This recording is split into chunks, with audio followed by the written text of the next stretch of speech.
భరత్ గారు, ఏంటి సార్ ఆ ముఖ చిత్రాల గురించి చూసిన ఆ ముఖ చిత్రాలపైన ఏం చెప్తారు? చాలా హాస్యభరితంగా కనిపిస్తోంది అది. మొత్తం నిన్న అందరూ ఫేస్ గంభీర వదనాలతో కూర్చున్నారు అందరూ, విషణ్ణ వదనాలతో. అది చాలా మందికి గంభీర డౌట్ ఏంటంటే ఇది వదనాలు, సక్సెస్ సభ లేకపోతే సంతాప సభ.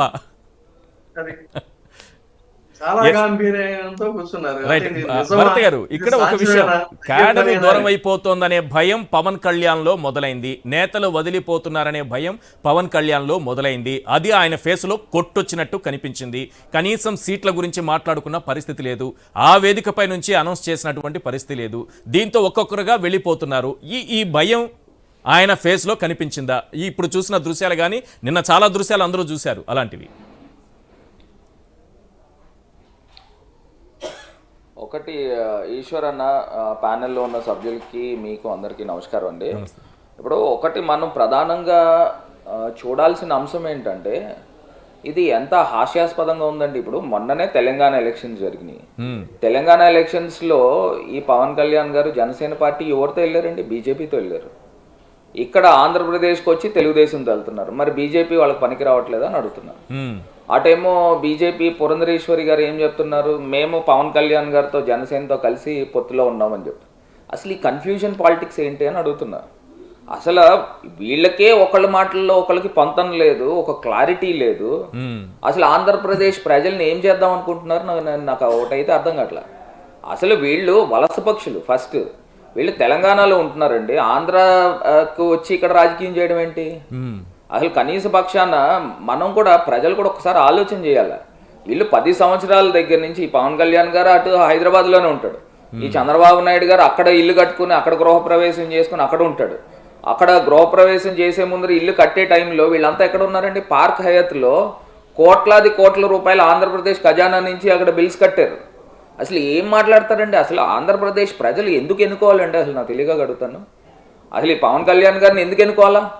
ఆయన పవన్ కళ్యాణ్ గారు అక్కడ బీజేపీతో ఉండడం ఏంటి, ఇక్కడ తెలుగుదేశంతో ఉండడం ఏంటి? అసలు నిలదీయాలి. ఇక్కడ రోడ్ల మీదకి వచ్చినప్పుడు వీళ్ళు నిలదీయాలి.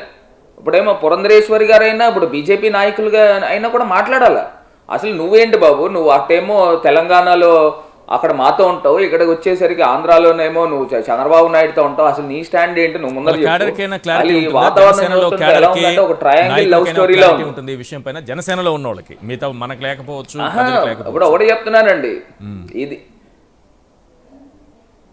కాదు, ఇది ఒక ట్రయాంగిల్ లవ్ స్టోరీలో ఉంది. ఏదో సినిమాల్లో రకరకాల సినిమాలు వస్తాయి చూసారా, ఇప్పుడు ఏదో రెండిళ్ళ పూజారో లేకపోతే ఇంకోటి అంటారు చూసారా, ఆ టైప్ లో అటు చూసుకుంటున్నాడు, ఇటు మేనేజ్ చేస్తాడు. అసలు ఇది ఎక్కడండి? ఇప్పుడు ప్రజలకి ఏం కాన్ఫిడెన్స్ ఇస్తారు?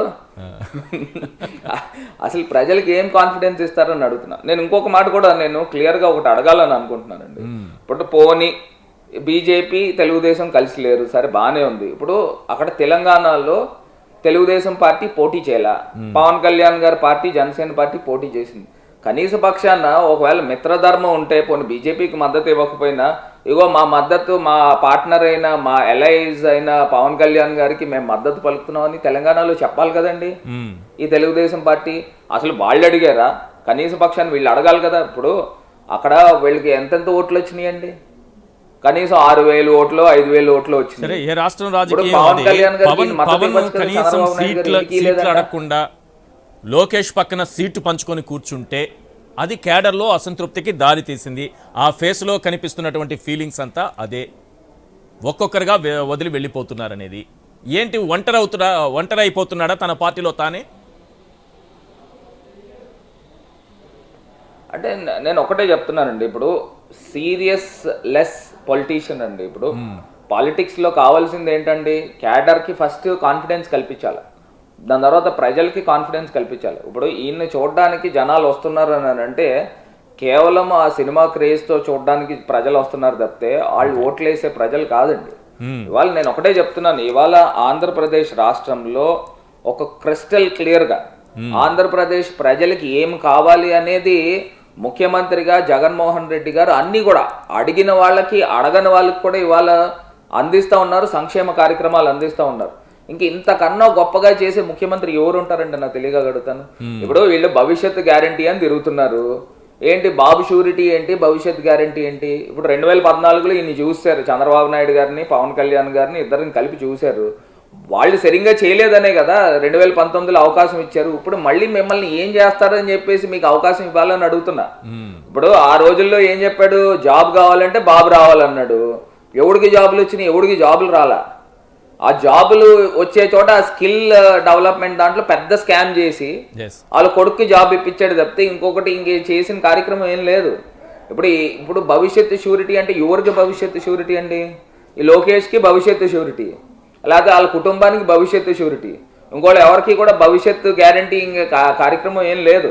ఇవాళ ఆంధ్రప్రదేశ్లో నేను ఒకటే చెప్తున్నానండి, ఇవాళ జగన్మోహన్ రెడ్డి గారు అందించిన సంక్షేమ కార్యక్రమాలు ఇంతకన్నా ఒకవేళ నిజంగా అధికారంలో పొరపాటును కనుక వస్తే వాళ్ళకు ఉంటుంది భవిష్యత్ గ్యారంటీను. పవన్ కళ్యాణ్ గారికి, రామోజీరావు గారికి, ఏబిఎన్ రాధాకృష్ణకి, TB5కి, అదేవిధంగా ఈ లోకేష్కి, లేకపోతే ఈ హెరిటేజ్ కంపెనీకి, వీళ్ళకి ఉంటాయి గ్యారంటీలు. ఆంధ్ర రాష్ట్ర ప్రజలకు ఎవరికి ఉండవంటాయి. నేను ఒకటే అంశం చెప్తున్నాను సార్, మీ ద్వారా ఆంధ్రప్రదేశ్ ప్రజలందరికీ కూడా అర్థమయ్యే విధంగా, ఇవాళ 10 హామీలు ఇస్తే 9 పైనే హామీలు ఇవాళ ఆంధ్రప్రదేశ్లో జగన్మోహన్ రెడ్డి గారు పేద ప్రజలకు అందరికీ కూడా ఆయన ఇవ్వగలిగారు. ఇప్పుడు ఆయన దమ్ము ధైర్యంతో ఇవాళ ఓట్లు అడగగలుగుతారు. ఇప్పుడు ఇదే పవన్ కళ్యాణ్ గారు, ఇదే చంద్రబాబు నాయుడు గారు 10 హామీలు ఇస్తే ఒక హామీ కూడా పూర్తిగా నిలబెట్టుకోలేని వాళ్ళు అసలు ఓట్లు ఎట్లా అడుగుతారండి? నాకు తెలియక అడుగుతాను. అసలు ఏ ముఖం పెట్టుకుని ఆంధ్ర రాష్ట్ర ప్రజలను అడుగుతున్నారు? అసలు ఇంకా ఇలాంటి వాళ్ళని కూడా ఆంధ్రప్రదేశ్ ప్రజలు మొయ్యాల్సిన కర్మ ఏంటి అని అడుగుతున్నా. ఇవాళ వీళ్ళ ఆంధ్రప్రదేశ్ లో ఉండరు, విజయవాడలో ఉండరు, లేదా రాజమండ్రిలో ఉండరు, లేదా వైజాగ్ లో ఉండరు, ఎక్కడ ఉండరు.